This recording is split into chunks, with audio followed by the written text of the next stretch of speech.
Being isolated at home can be rough on a person, and now many of you viewers know that from firsthand experience. But imagine if you had to spend your entire life in quarantine. Imagine if every day invisible pathogens threatened to take your life away, pathogens that were harmless to other people because they were naturally protected against them. You are a special case indeed, and there will be no contact or cuddles with other people for as long as you live. You'll never feel the touch of another person's skin, not even your own mother's. You're a walking time bomb. The very planet is your predator. The air is pervasive with invisible threats that lay in wait to finish you off. Welcome to the life of a bubble boy. The bubble boy we are talking about was named David Vetter. He was born September 21st, 1971, but he wasn't his mother's first child. That first child died after 7 months, and the reason was because he was born with something called severe combined immunodeficiency, or SCID. We're going to get into details later about what that actually is, but first let's get back to the story of David.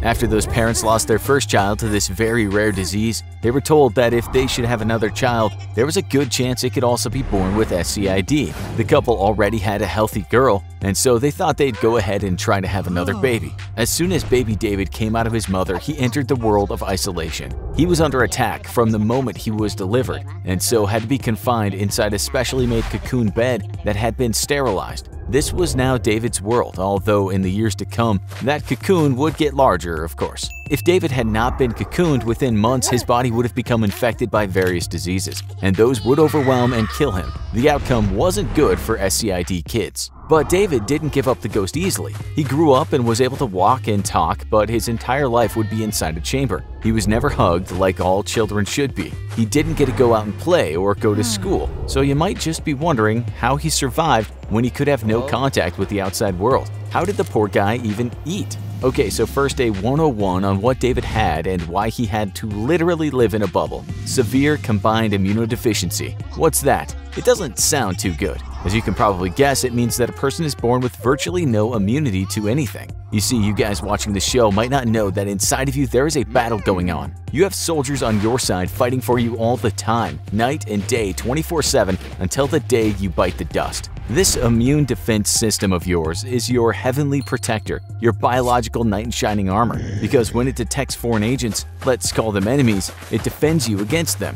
These invading pathogens are detected as the enemy, and so your immune system responds. And this is happening all the time, but sometimes your defense system has to put up a fight, and you might feel quite ill. Sometimes you didn't win the battle, and that's you, gone, dead, you've pooped your clogs, as the British might say. That's why some folks with compromised immune systems might not fight off infections very well. We're speaking in layman's terms here, of course, because this is a show not about biology, it's a show about David. You see, David wasn't born with this built-in defense system that you have. He wasn't what you just might call a sickly child. He was virtually under attack from everything that existed in the world. He didn't have a compromised immune system. His entire army was MIA. Our world, you see, is full of microorganisms, and some of those can hurt us, organisms we call pathogens. That word basically means disease-producing. They are everywhere, and you are completely fudged if you can't fight them at all. That's why David had to live in a bubble. But how did that go? Well, all the time David was in his bubble, his parents hoped and prayed he could have a bone marrow transplant, but he needed the perfect match. Getting that wasn't easy, so he had to maintain his life in the bubble.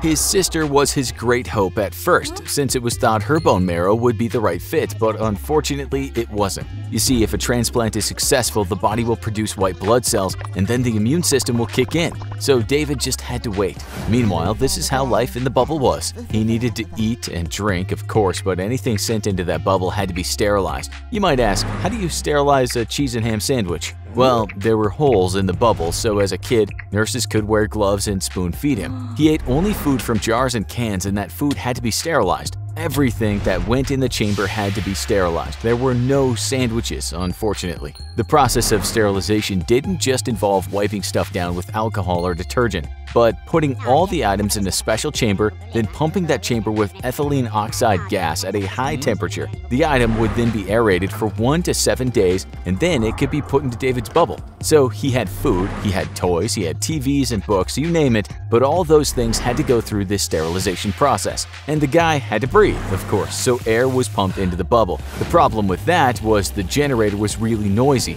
so talking to David could be hard, not to mention how he must have felt with that constant noise in his life. In time, he did at least get amplifiers to make communication easier. His parents gave him an education. They showed him love, but in a non-contact kind of way. His sister even slept next to the bubble, so David always had company. He'd even fight with her at times, as siblings do. One time, he reached out of his bubble with his gloves on and tried to punch her. He was too slow to make contact, something that irked the confined child. It was hard for the boy. He couldn't go out and play like the other kids. There was one instance when his sister announced that he was going to get a burger from the local fast food place, and David shouted, "I want to go!" And then he thought for a while and said, "No, I don't." He spent a lot of time at a hospital and a lot of time at home, so you might be wondering just how he got from place to place. His bubble was too big for a car or a van, and just a short trip outside the bubble would have killed him. Well, he had a transport bubble, and even went to the movie theater in it once and watched Return of the Jedi. Better still, when David was 6, NASA made him a kind of spacesuit, albeit one connected to his bubble with a tube. He got to walk about a bit and feel a little more like a human. But it seems he didn't quite like it, and after about 7 times in the suit, he just said he didn't want to wear it anymore. As he got older, of course, he matured in his mind. At 11 years old, he was no longer a little kid, but a big kid. And seeing as he was always on TV, he became aware that he was a bit of a star. Was that a good thing, though? Some people think it wasn't, because his life was a bit like The Truman Show. In fact, while he always smiled for the cameras, we know that sometimes he went into fits of rages when they were turned off. He didn't want to be a goldfish in a bowl, a kind of a weird roadside attraction for millions of Americans. The kid matured and he wanted out, but there was no way out. Why, he would think, has life dealt me such an awful hand? We should say there had been boys in bubbles in the past, but never had someone got so old in a bubble. The bubble was no place for a teenager, and so when David was 12, he finally was given that bone marrow transplant he so direly needed. The doctors decided to try a new technique